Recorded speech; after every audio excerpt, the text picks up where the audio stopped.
بسم الله الرحمن الرحیم.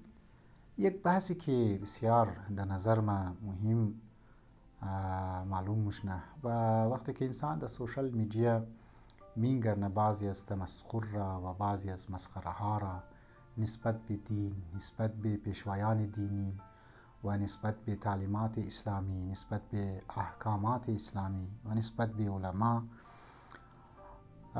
این موضوع را میخواستم انتخاب کنم که واقعا چرا انسان از دین فرار مونه، چرا از مذهب فرار مونه، علت چیه، مین فکتر چیه. فکترز بسیار زیاد بیان شده از نگاه قرآن و از نگاه روایات و علما هم بحث کرده این مطلب را، لیکن نکته اساسی که باید طرفش توجه بدی و اونهایی که مخالف مذهب مشه، اونهایی که مخالف دین مشنه، به قول شهید مطهری، انسانی که غرق در شهوات پست حیوانی شد، چون این شهوات پست حیوانی با تعلیمات و اخلاق حسنه در تکرار و در تضاد است، لذا از دین کسته فرار مونه، لذا از دین توتا مونه، یعنی خلاف دین کسته مشه و احکامات دین را تمسخر مونه. آدمی شهوت پرست، شهوت به معنای فقط جنسی نه، انسان شهوت پرست یعنی شکم پرست رم شهوت پرست میگی، خواهشات نفسانی را طرفش توجه دو زیاد،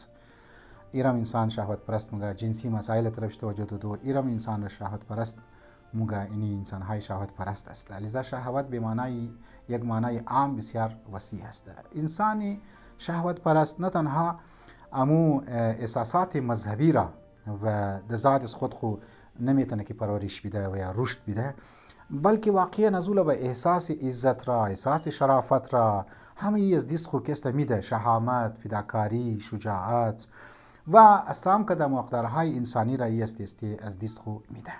لذا کسایی که و افرادهایی که مو میگرنی در منی سوسایتی خو یا منی معاشره خو که اسیر شهوت میشه، او مو جاذبه علمی، معنوی، دینی، اخلاقی که است بریزو واقعا هیچ تاثیر نداره، طرف از توجه نمیده. چرا توجه نمیده؟ چون که بریزو هیچ تأثیری نداره، یعنی یک امپکت خو که است چی ایجاد نمونه، چون که اما فضای جسم خوره، فضای فکر خوره، فضای قلب خوره شهوت رانی را جای داده، یعنی دمنی وجود خو آورده.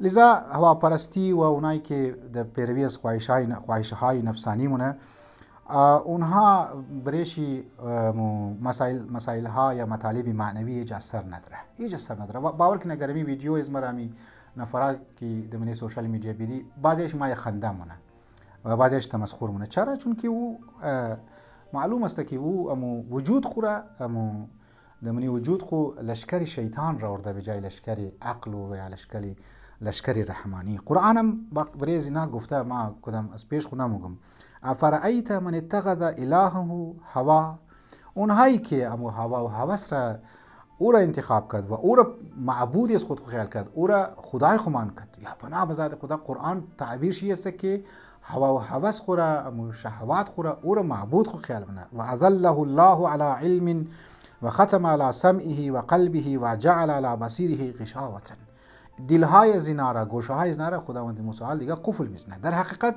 اینها خودون چی برای دل خو قفل زده که دیگه وعظ و نصیحت بریز نه دیگه اثر نمونه، یا یگو گبی خوب یا گبی اهل بیتی یا از اهل بیت المسیح اسلام میگو روایت بریز نه اثر نمونه، مورد تمسخر قرار میده، مورد مسخره قرار میده.